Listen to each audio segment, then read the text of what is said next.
महावीर, रघुकुल वालों की रीति है कि वो शरण में आने वाले के गुण दोषों को नहीं देखते। शरणागत की रक्षा करना उनका प्रथम धर्म है। मेरे एक पूर्वज महाराज शिवी ने एक शरणागत पक्षी के लिए अपने पूरे शरीर की बलि दे दी थी। उन्हीं का यह वंशज राम आज आप सबके सामने प्रतिज्ञा करता है, कल सूर्यास्त होने से पहले महाराज सुग्रीव को उनका राज्य और उनकी पत्नी दोनों प्राप्त हो जाएंगे और वो अहंकारी बाली अपने अंत को प्राप्त हो चुका होगा।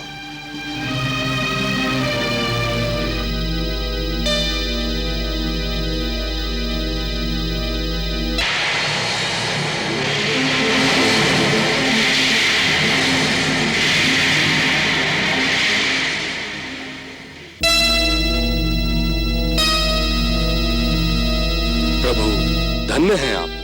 मित्र, चलिए उन ताड़ के वृक्षों को भी देख लिया जाए। चलिए प्रभु।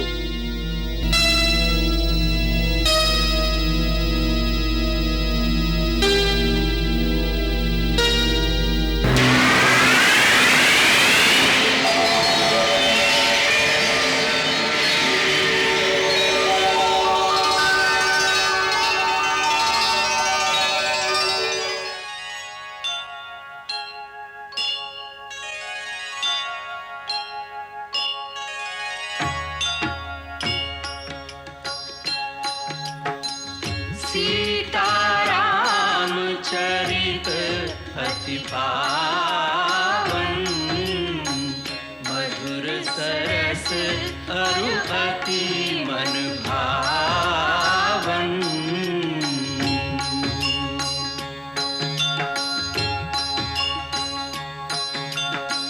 पुनि पुनि कितने हो सुने सुनाए,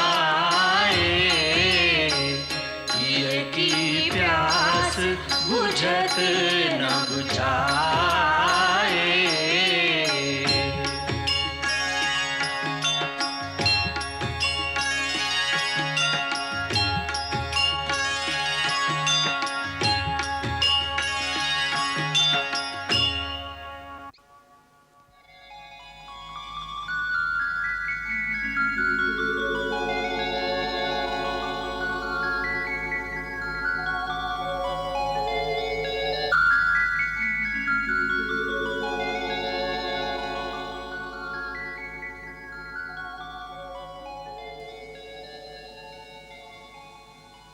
महाराज, जिस घर में भाई भाई आपस में सच्चे प्रेम के साथ इकट्ठे रहते हों, ऐसे ही घर को इस धरती का स्वर्ग कहते हैं। आप दोनों भाई इकट्ठे क्यों नहीं रह सके, ये बड़े दुख की बात है। आप दोनों में शत्रुता किस कारण हो गई, ये मैं जानना चाहता हूं। दो भाइयों के बीच में शत्रुता सचमुच बड़े शोक की बात है, परंतु बाली ने बहुत तिरस्कारपूर्ण बर्ताव मेरे साथ किया है। उसने लात मारकर मुझे राज्य से निकाल दिया। इतना ही नहीं, मेरी स्त्री को भी, जो मुझे प्राणों से भी अधिक प्रिय है, उसने छीन लिया। जितने मेरे शुभचिंतक साथी थे, इन सबको बंदी बना लिया है।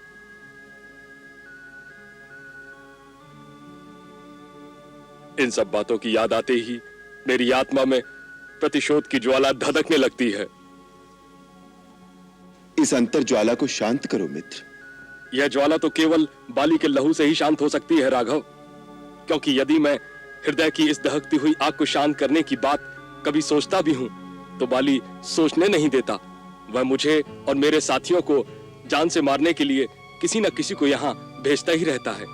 इसीलिए हम सब उसके त्रास में रहते हैं। आपको देखकर जब हमारे गुप्तचर ने सूचना दी, तो थोड़ी देर के लिए हम डर गए थे कि आप भी उसी दुष्ट के भेजे हुए हैं, हमें मारने आए हैं। इसीलिए हमने हनुमान को वेश बदलकर आपका भेद जानने के लिए भेजा था।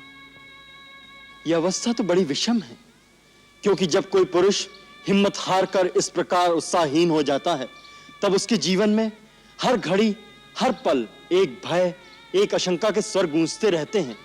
फिर उसमें कभी पौरुष, साहस और पुरुषार्थ के भावों का उदय नहीं हो सकता। ऐसा पुरुष कभी विजय नहीं हो सकता। जो विजयी होने का सपना ना देखे, वो युद्ध की तैयारी कैसे करेगा? मैं आपसे ऐसा कह रहा हूं, इसके लिए मेरी धृष्टता को क्षमा करें महाराज, परंतु शास्त्र कहता है, व्यसने वार्थ कृच्छे वा भय वा जीवतांत के विमृशंशय सोया बुद्धया धृतिमान नवसीदति। अर्थात शोक में, अर्थ संकट में अथवा प्राणांतकारी भय के उपस्थित होने पर जो अपनी बुद्धि से दुख निवारण के उपाय को सोचता हुआ धैर्य धारण करता है, वो दुख पर विजय पाता है। इसलिए आप शोक और भय को अपने ऊपर प्रभाव डालने का अवसर ना दें, बल्कि प्रसन्नचित्त होकर पुरुषार्थ का आश्रय लें। मैं यह मित्रता के नाते सलाह दे रहा हूं, कोई उपदेश नहीं दे रहा।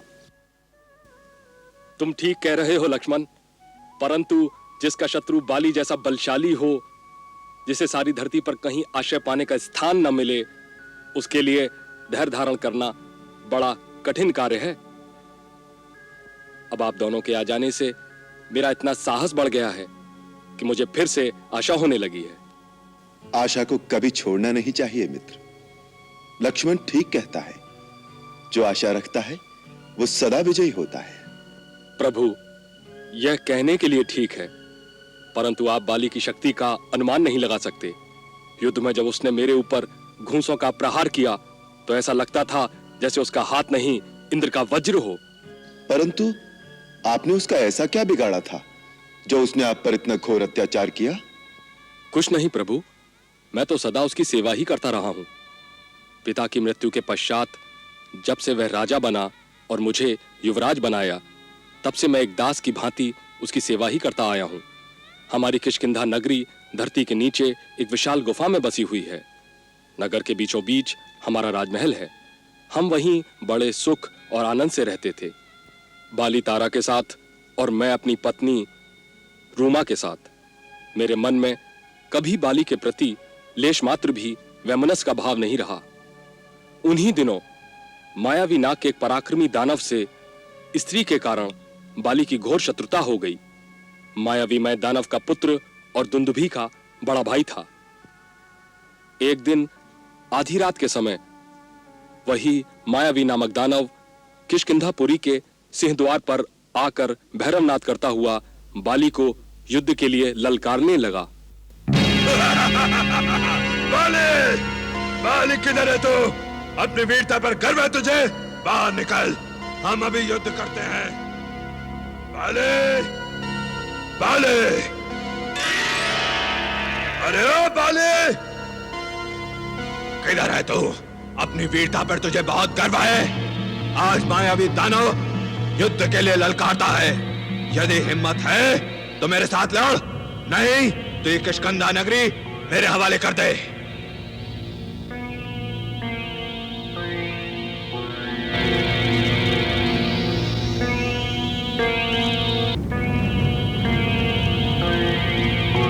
गरजने तो भैया उसको, आप मत जाओ। रात में निशाचर की शक्ति दुगनी हो जाती है। हट जाओ सुग्रीव, बाली भी किसी से कम नहीं। तो भैया मैं आपको अकेले नहीं जाने दूंगा, मैं भी साथ में चलूंगा। तो आओ।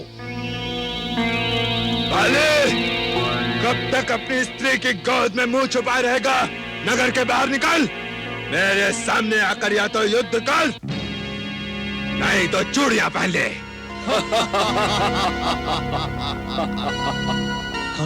अरे दोनों भाई, नहीं नहीं नहीं, मैं नहीं लड़ूंगा।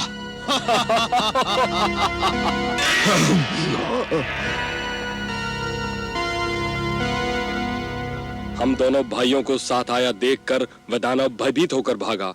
हम दोनों भाइयों ने तेजी से उसका पीछा किया।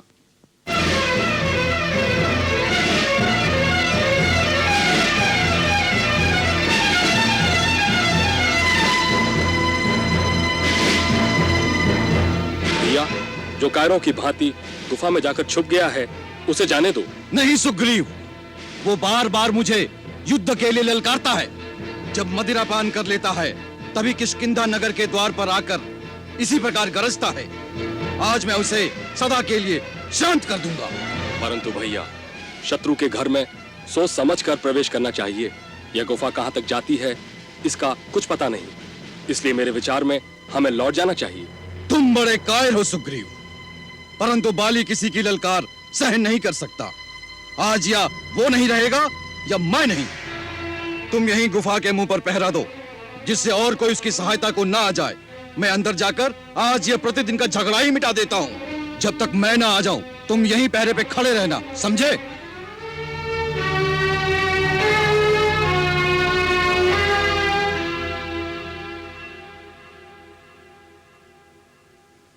बाली की आज्ञा पालन के लिए मैं कंदरा के बाहर खड़ा प्रतीक्षा करता रहा। दिन पर दिन, मास पर मास बीतते गए। वहीं प्रतीक्षा करते हुए 1 वर्ष बीत गया।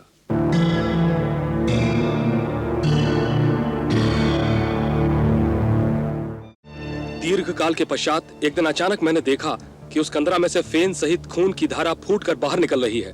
साथ में गरजती हुई आवाजें सुनाई पड़ी। थोड़ी देर के पश्चात वह भैरवनाथ शांत हो गया। रक्त बहता रहा। मैं बौखला उठा। मुझे निश्चय हो गया भैया बाली उस भयानक दानव के हाथों मारे गए। मैंने इस भय से आतुर होकर कि वह दुष्ट दानव बाहर निकलकर और उत्पात न मचाए, उस कंदरा के द्वार को बड़े पत्थर की शिला से बंद कर दिया।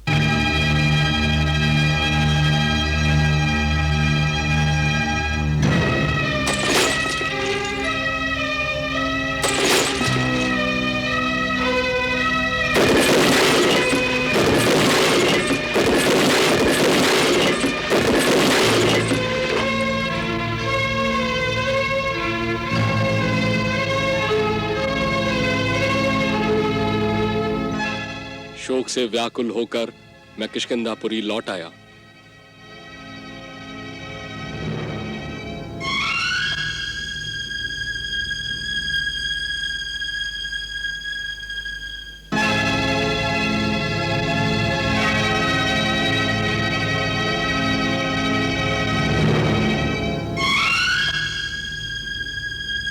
मैं जब वापस आया तो मंत्रियों ने यह निर्णय किया कि बाली के होते हुए मैं किष्किंधा का युवराज था, इसलिए उसके न रहने से मुझे राजा बनाया जाए। मैं आपसे सत्य कहता हूं कि मैं अपने भाई की मृत्यु के शोक में इतना दुखी था कि मुझे अपने राज्याभिषेक में कोई रुचि नहीं थी। परंतु मंत्रियों आदि ने यह सोचकर कि राजा के बिना सारा वानर साम्राज्य बिखर जाएगा, उसी दिन मेरा राज्याभिषेक करके मुझे राजा बना दिया।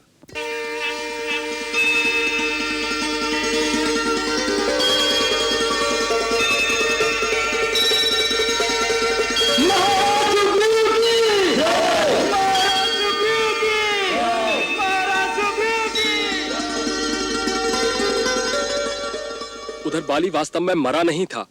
लहू जो गुफा से बाहर निकला था उस मायावी दानव का था जिसे बाली ने मार डाला था, उसका वध कर दिया था। बाली गुफा के द्वार पर जब आया, उसने देखा कि कोई गुफा के मुंह पर एक बड़ा पत्थर रखकर गया है। इससे उसे मेरे ऊपर बहुत क्रोध आया। उसने सोचा कि मैंने उसके साथ विश्वासघात किया है। किसी प्रकार वह इस पत्थर को तोड़कर बाहर निकला, सीधा किष्किंधा आ गया। उस समय मैं राजदरबार में था। बाली वहीं सीधा आ गया।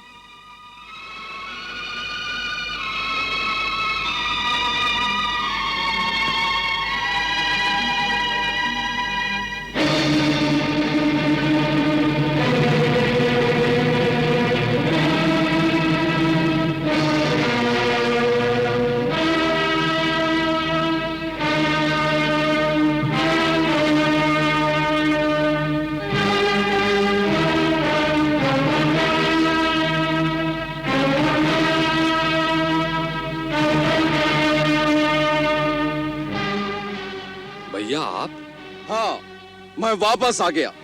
मैं जानता हूं मेरे जीते जी वापस आ जाने से तुम्हें बहुत कष्ट हुआ होगा। हाथ में आया हुआ राज्य जाता दिखाई दिया होगा। नहीं भैया, आप मुझे गलत न समझे। मैंने ये राज अपनी इच्छा से नहीं लिया। मंत्रियों तथा पूर्ववासियों ने मिलकर मुझे इस सिंहासन पर बैठाया है। अभी इसलिए कि राजा रहित राज्य देखकर कोई शत्रु इसे जीतने की इच्छा से आक्रमण न कर बैठे।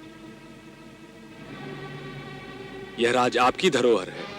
यह राज आपका है भैया। मैं आपका वही सेवक हूं भैया। विश्वासघाती, अब ऐसी चिकनी चुपड़ी बातें करके तुझे लज्जा नहीं आती? इस पापी को देखो, मैं इसको अपना अनुज समझकर अपनी रक्षा के लिए गुफा के मुंह के द्वार पर छोड़ गया था, ये कहकर कि मेरे आने तक यहीं पहरा देना, ताकि जब तक मैं उस मायावी दानव से युद्ध करके उसे मार न लूं और कोई इस राक्षस की सहायता के लिए अंदर ना आ सके। परंतु इसने भ्रातृद्रोह किया है। मेरी रक्षा करने की जगह इस दुष्ट ने उस कंदरा के मुंह पर एक बड़ी सी शिला रखकर उसे बंद कर दिया। अवसर पाकर राज्य पद भी ग्रहण कर लिया। अपने भाई और राजा के साथ द्रोह करके यह मृत्यु दंड का पात्र हो गया है। अब मैं अपने हाथों इसका वध करूं तो अनुचित नहीं होगा। नहीं महाराज, ये सत्य नहीं है। आज मैं तुझे नहीं छोड़ूंगा। महाराज, मैंने कोई विश्वासघात नहीं किया। तू निर्लज्ज है। तू यहाँ राजा बन के बैठ मैं गया। 1 वर्ष तक गुफा के बाहर आपकी आज्ञानुसार खड़ा रहा। तू समझा मैं मर गया। फिर जब अंदर से लहू की धार निकली और आप बाहर नहीं आए, तो मैंने समझ लिया कि दानव ने आपका वध कर दिया है। छोड़ूंगा नहीं मैं आज, जान से मार इस डर से कि दानव मुझे भी मार डालेगा और किष्किंधा को उजाड़ देगा, तो मैंने एक बड़े पत्थर से उस गुफा का मुंह बंद कर दिया। मेरी भूल को क्षमा करें महाराज, मुझे क्षमा करें महाराज। तू समझता क्या है कि तू राजा बन गया? किष्किंधा का राज्य हो गया। दुष्ट, पापी, कायर, भाग के कहां जाता है? छोड़ूंगा नहीं तुझे आज मैं।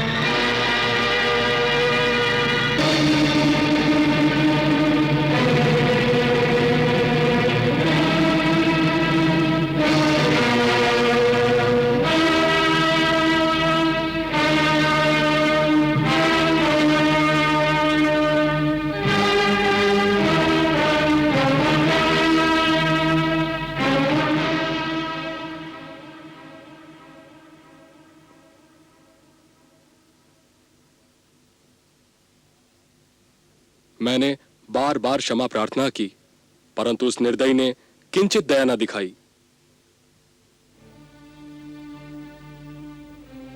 उस समय वह मुझे मार डालता, परंतु मैं किसी प्रकार प्राण बचाकर वहां से भागा। उसने धरती के चारों कोनों में मेरा पीछा किया। बाली के डर से मुझे किसी ने भी शरण नहीं दी। जब मुझे कोई स्थान सुरक्षित दिखाई नहीं दिया, तो मैं इस ऋषिमुख पर्वत पर चला आया, क्योंकि मतंग मुनि के श्राप से बाली यहां नहीं आ सकता। सारी धरती पर यही एक स्थान बाली से सुरक्षित था। परंतु ऋषिमुख पर्वत पर वो क्यों नहीं आ सकता? बाली ने जब दुंदुभी नाम के दानव को मारा था, उसके मृत शरीर को दोनों हाथों पर उठाकर बड़े वेग से 4 कोस दूर फेंक दिया। वेग से फेंके गए उस दानव के मुख से निकली हुई रक्त की बूंदें हवा में उड़कर मतंग मुनि के आश्रम पर गिरी। उन रक्त बिंदुओं को देखकर मुनि को बड़ा क्रोध आया और वे सोचने लगे कि रक्त के छींटे किसने डाले हैं। मुनि ने आश्रम से बाहर निकलकर देखा कि एक पर्वताकार भैंसे के रूप में निर्जीव राक्षस धरती पर पड़ा है। उन्होंने अपनी तपस्या के प्रभाव से जान लिया कि यह वानरराज बाली की करतूत है।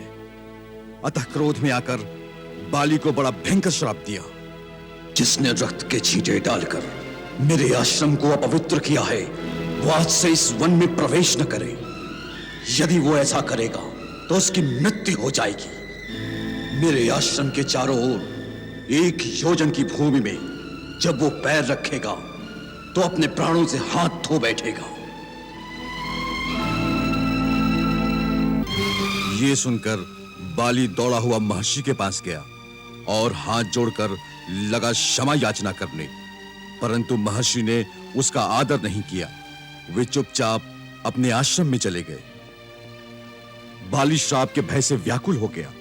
तब से वो न तो इस महान पर्वत पर आना चाहता है और न ही इसे देखने का विचार रखता है। यहां उसका प्रवेश असंभव है। यही जानकर महाराज सुग्रीव अपने मंत्रियों के साथ निर्भय होकर इस वन में विचरते हैं और ऋषिमुख पर्वत पर वास करते हैं। प्रभु, बाली ने महाराज सुग्रीव के अन्य मंत्रियों और मित्रों को कारागार में डाल दिया है और उनकी पत्नी रूमा को भी छीन लिया है। धिक्कार है।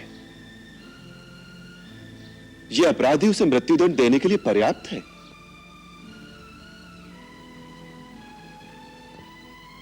इस समय महाराज सुग्रीव का जीवन अपमान और तिरस्कार से भरा हुआ है। चारों ओर इन्हें सहारा और शरण देने वाला कोई नहीं।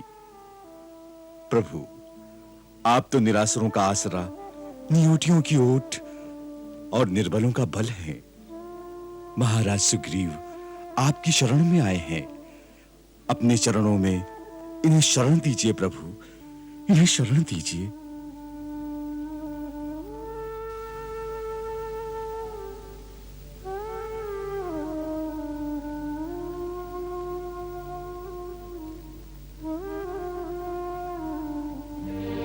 हे महावीर, रघुकुल वालों की रीति है कि वो शरण में आने वाले के गुण दोषों को नहीं देखते। शरणागत की रक्षा करना उनका प्रथम धर्म है। मेरे एक पूर्वज महाराज शिवी ने एक शरणागत पक्षी के लिए अपने पूरे शरीर की बलि दे दी थी। उन्हीं का यह वंशज राम आज आप सबके सामने प्रतिज्ञा करता है, कल सूर्यास्त होने से पहले महाराज सुग्रीव को उनका राज्य और उनकी पत्नी दोनों प्राप्त हो जाएंगे और वो अहंकारी बाली अपने अंत को प्राप्त हो चुका होगा।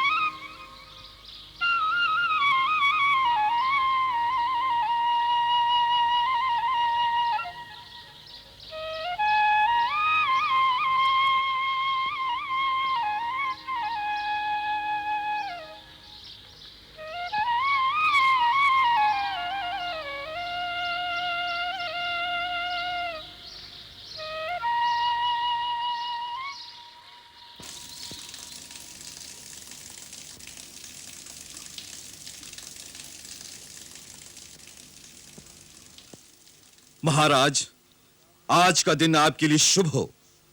श्री राम की प्रतिज्ञा के अनुसार आज सूर्यास्त से पहले आप किष्किंधा नरेश होंगे।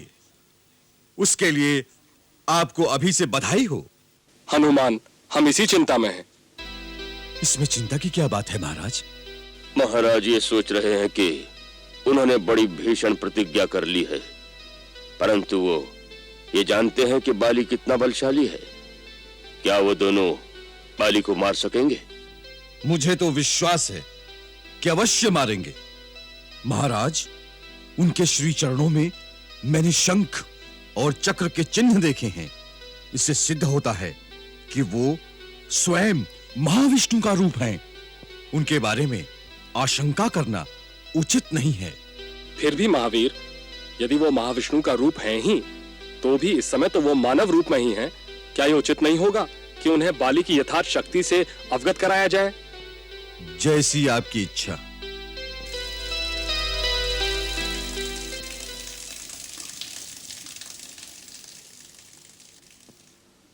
प्रभु, आइए प्रभु, विराजिए।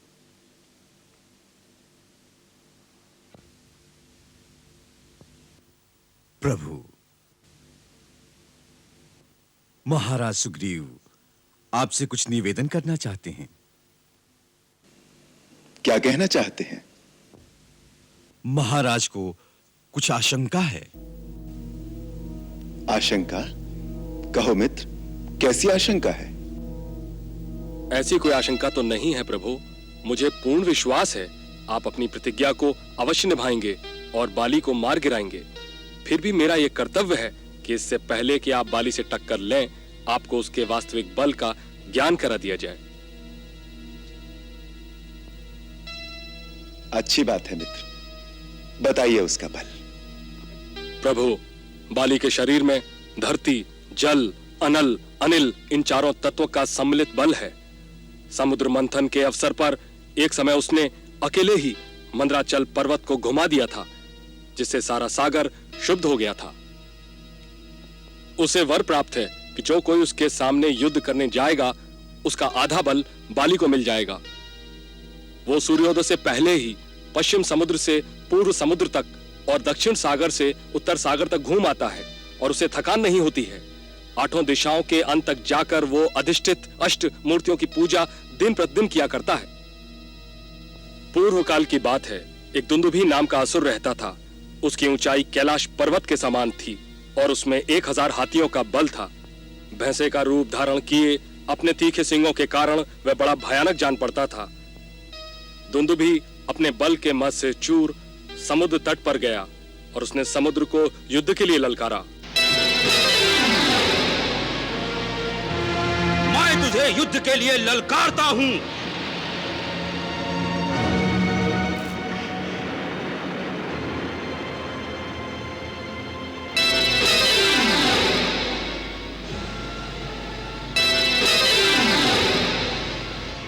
समुद्र ने उत्तर दिया, मेरे पास तुम्हारे जितना बल नहीं, तुम किसी बराबर वाले से जाकर लड़ो।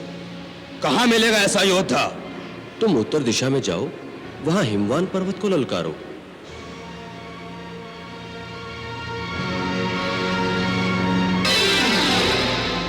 यह सुनकर दुंदुभी ने हिमालय पर जाकर हिमवान को ललकारा। मैं तुझे युद्ध के लिए ललकारता हूं।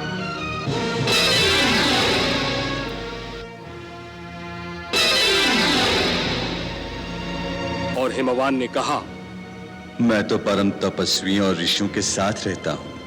युद्ध करना मेरे पराक्रम में नहीं है। तुम अपने समान किसी वीर से जाकर लड़ो। कहां मिलेगा ऐसा परमवीर? दक्षिण में बांदरों का राजा बाली तुम्हारे टक्कर का योद्धा है। वो महाबली ही तुम्हारे लड़ने योग्य है।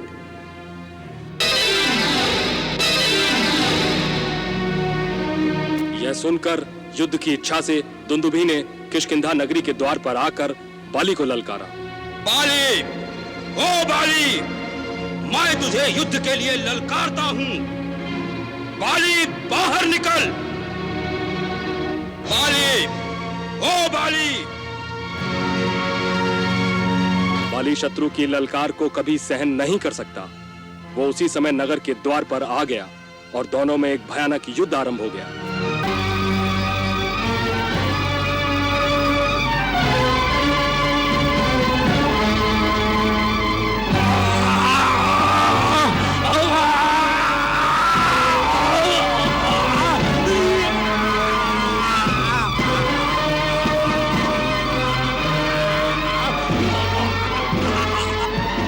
उस लड़ाई में बाली ने दुंदुभी को मार गिराया। उस समय उसके शरीर के समस्त छिद्रों से बहुत सा खून गिरा और वो मृत्यु को प्राप्त हो गया। बाली ने उसके निष्प्राण शरीर को दोनों हाथों से उठा लिया और उसे बड़े वेग से चारों ओर घुमाकर बाहर फेंक दिया। इस गुफा के बाहर वन में दुंदुभी की हड्डियों का ढेर पड़ा हुआ है, जो पर्वत शिखर के समान जान पड़ता है। और वहीं ताड़ के मोटे मोटे 7 वृक्ष हैं, जिनकी शाखाएं सब ओर फैली हुई हैं। बाली प्रत्येक वृक्ष को एक ही बाण से वेध सकता है। रघुनंदन, यह मैंने बाली के अनुपम पराक्रम का वर्णन किया है। आप उसे युद्ध में किस प्रकार मार सकेंगे?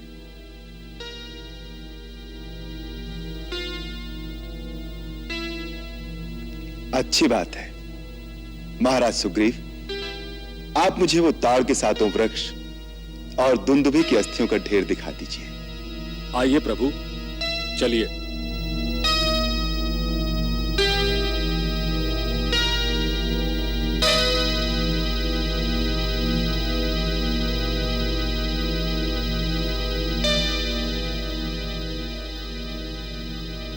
श्री राम जी, वो देखिए, दुंदुभी दैत्य की अस्थियों का ढेर वहां पड़ा हुआ है।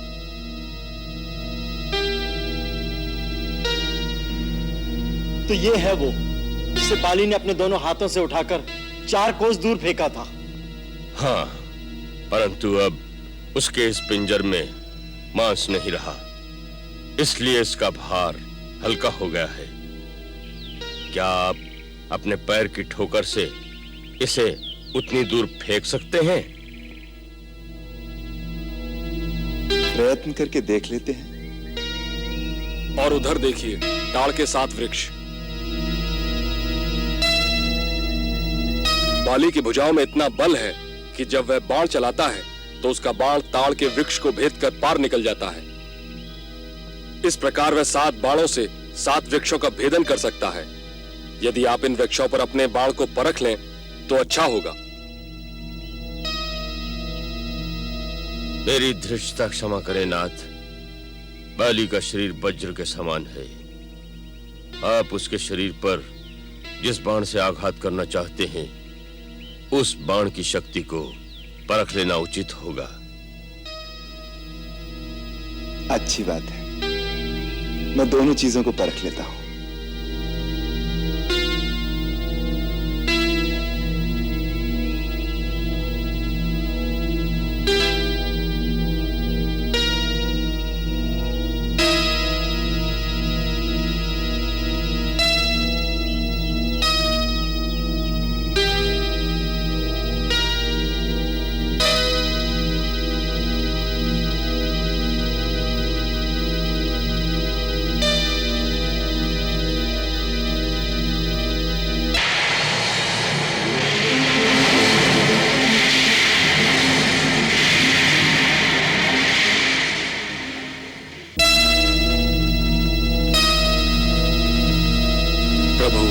धन्य हैं आप।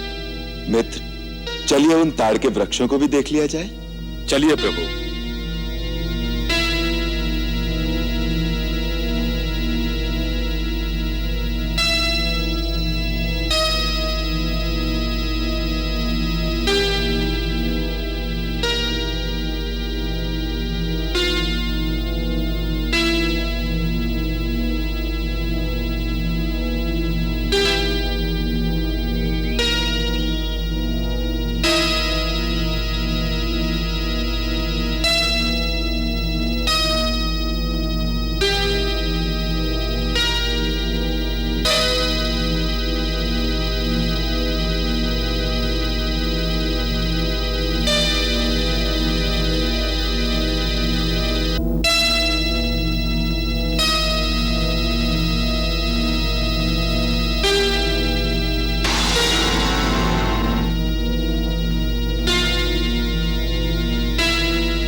प्रभु की जय हो।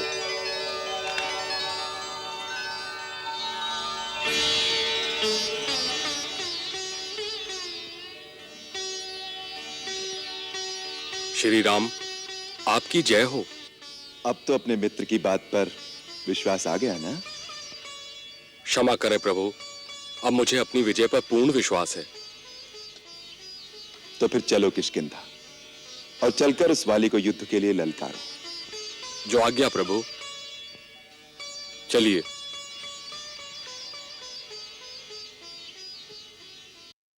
मंगल भवन अमंगल हारी, प्रभु सुदशरथ अजिर बिहारी।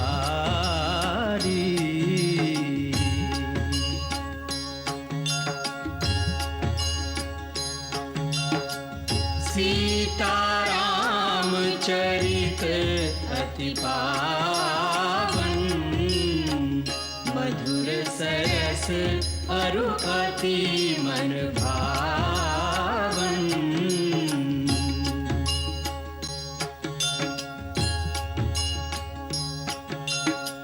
पुनि पुनि कितने हो सुने सुनाए,